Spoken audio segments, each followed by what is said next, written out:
Comics and Pop Culture Shorts presents The Monkees in Comic Books. I'm going to turn this portion of the show over to Grace. Thanks, Andrew. Duriga from Goodreads says, yes, Virginia, I guess I am older than dirt. 1966 was almost a half a century ago. The funny thing is, the Monkees are still part of my life. Who would have thought that 40 or 45 years ago? Who would have thought I'd see them in concert in both 1986 and after the turn of the century? They've given us 50 years of comedy, music, and memories. Maybe the Rock and Roll Hall of Fame should consider immortalizing guys like that.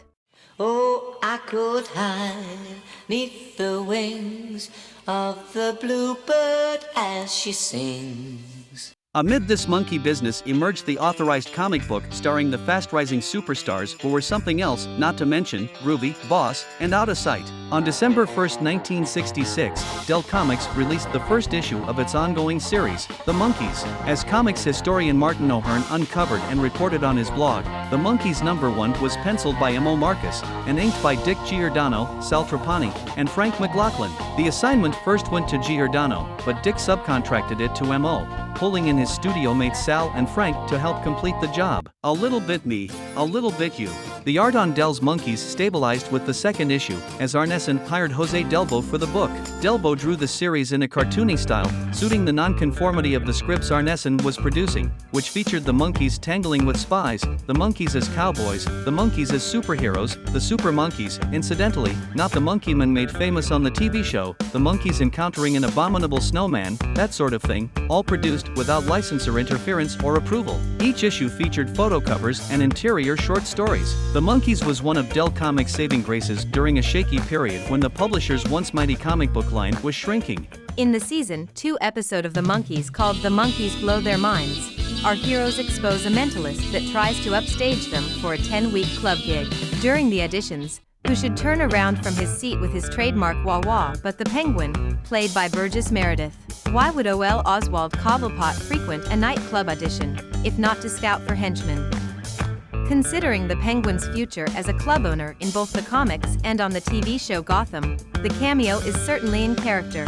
If seeing two of DC's most iconic characters in the Monkees' adventures doesn't convince you that those musical mavens exist in the DC universe, perhaps I could persuade you with the Monkees appearing in a key DC Comics story.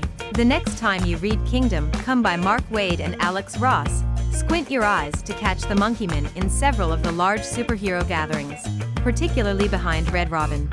Yes, the Monkees occasionally donned their own tights and capes and called themselves the Monkeymen, or, once in their own Dell-published comic, the Super Monkees, and Alex Ross craftily cinched my argument by including them here, among the other heroes of the DC universe.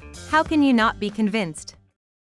The fourth issue of the Archies, the new comic book series centering around the musical ambitions of Archie and his pals and gals, will bring the band face to face with the prefab for themselves, as the Monkees guest star for an issue. The meetings happens as the result of some good old-fashioned time travel, allowing the Riverdale gang to meet Peter, Mickey, Michael and Davy in their 1960s prime. Concurrently, a lesser-known but intriguing comics version of the Monkees was published by Charlton in 1967, in one of its song lyrics magazines. Teen Tunes and Pinups #3 featured a 2-page, black-and-white Monkees strip written by Steve Skeets and drawn by future Batman artist Jim Aparo. Issues number 4 and 5 of the mag also featured Monkees stories by Skeets and Aparo, and all 3 Charlton short stories bore the title of a Monkees tune. Thank you, Grace. The Monkees appeared in at least 17 comic books published by Dell Comics in the 1960s. And that's it for our short program today.